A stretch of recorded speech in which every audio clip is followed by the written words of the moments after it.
બોલો દશા માત કી જય। દશામાનું વ્રત અષાઢ વદ આસો। આ વ્રત કરનારે સવારે નાહી ધોઈ વાર્તા સાંભળવી અને 10 દિવસ સુધી નકોરડો ઉપવાસ કરવો। માટીની સાંઢણી બનાવવાની અને તેનું પૂજન કરવું। 10મે દિવસે સાંઢણી જળમાં પધરાવવી। 5 વર્ષ પૂરા થઈ વ્રતનું ઉજવણું કરવું। 1 રૂપાની સાંઢણી બનાવીને તેને સુપાત્ર બ્રાહ્મણને દાનમાં આપવી। અષાઢ મહિનો આવ્યો, દિવાસાનો દિવસ આવ્યો। બધી બહેનો દશામાનું વ્રત કરે અને નદીમાં નાય। નદીને કાંઠે રાજાનું રાજભવન હતું। રાણીએ દાસીને પૂછ્યું, આ બહેનો શાનું વ્રત કરે છે? દાસી નદીને આરે ગઈ અને પૂછ્યું, બહેનો તમે શાનું વ્રત કરો છો? બહેનોએ કહ્યું, અમે દશામાનું વ્રત કરીએ છીએ। આ વ્રત શી રીતે થાય? દાસીએ પૂછ્યું। બહેનોએ કહ્યું, 10 સૂતરના તાતણા લેવા, તેને 10 ગાંઠો વાળવી અને દોરાને કંકુ દેવું। દાસી રાજભવનમાં આવી અને રાણીને વાત કરી। રાત્રે રાજા આવ્યા એટલે રાણીએ કહ્યું, હું દશામાનું વ્રત કરું? રાજા કહે, એ વ્રતથી શો લાભ થાય? રાણી કહે, નિર્ધનને ધન મળે, પુત્ર પરિવાર વધે। રાજા કહે, મારે ધનની ખોટ નથી, ઘોડા હાથી રાજપાટ જે જોઈએ તે છે।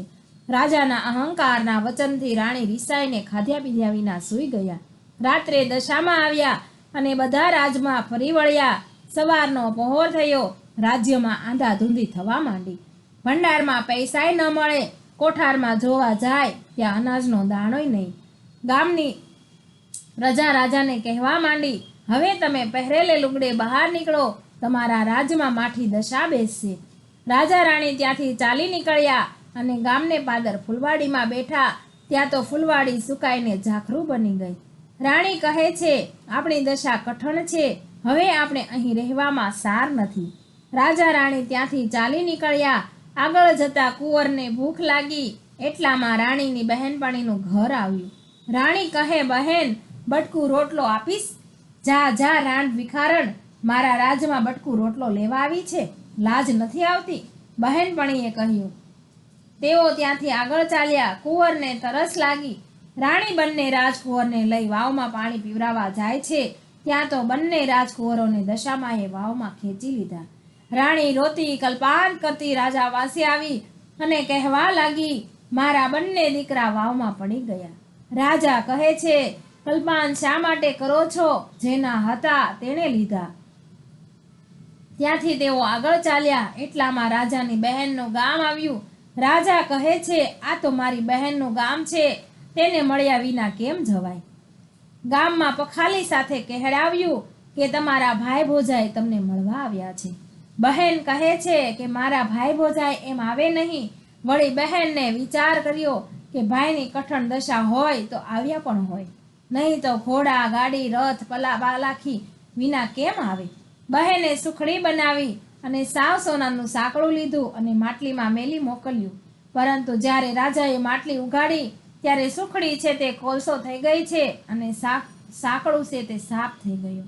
રાજાએ વિચાર્યો કે માં જણે બહેન મને મારી નાખવા રાજી ન હોય, આ અવશ્ય દશામાનો ખેલ છે। તેમણે માટલીને ભોંયમાં ભંડારી અને આગળ ચાલ્યા।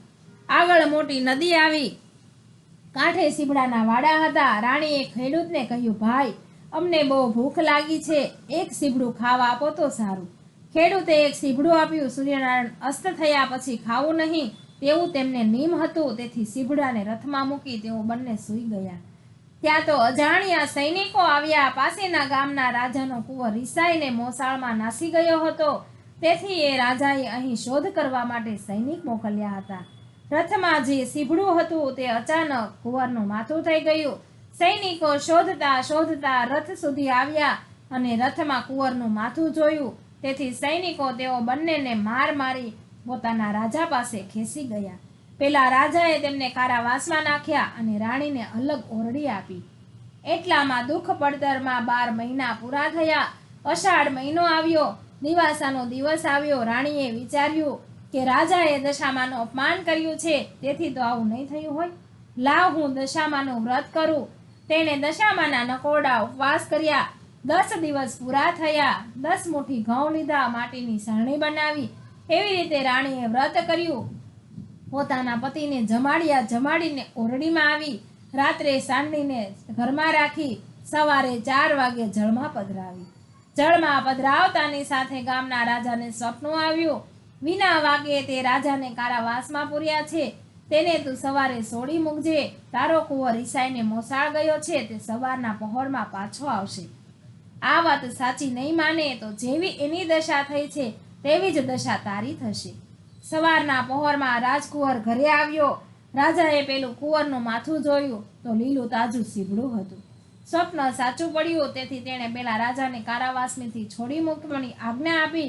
સારા વસ્ત્ર પહેરાવી તેણે રાજા રાણીને રજા આપી અને કહ્યું, તમારો કોઈ વાંક નથી, પણ તમારા પર કોઈ દેવીનો કોપ હોય એમ લાગે છે. રાજા રાણી કહે કે ચાલો આપણે. ત્યાંથી તેઓ ચાલી નીકળ્યા. રાજા રાણી આગળ ચાલ્યા જાય છે. રાજાએ વિચાર્યું છે કે મા જણી બહેન મારી નાખવા રાજી ન હોય, માટલી કાઢી જોતા જઈએ. જ્યાં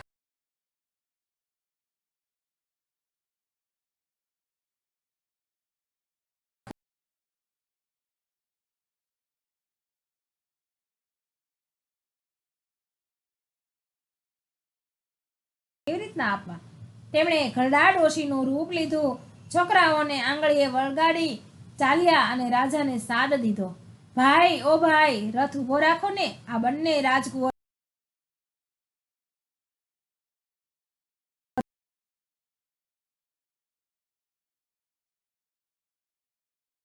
ડોશીમાએ કહ્યું, આજથી તમારી વળતી દશા થશે. તમે અહંકારના વચનો કાઢ્યા હતા, તેથી તમારી ભૂંડી દશા થઈ હતી. હવે તમે મારો વ્રતનો મહિમા વધારજો.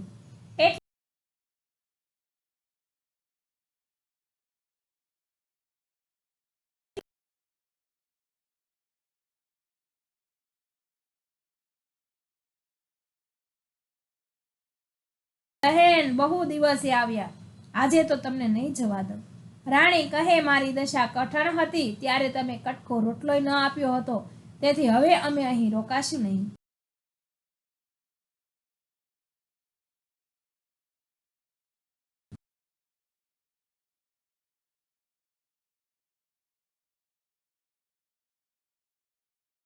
આવે છે.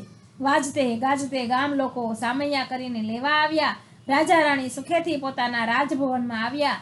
સૂર્યના તેજ પેઠે તેમની કીર્તિ વધી. પ્રજાને આનંદનો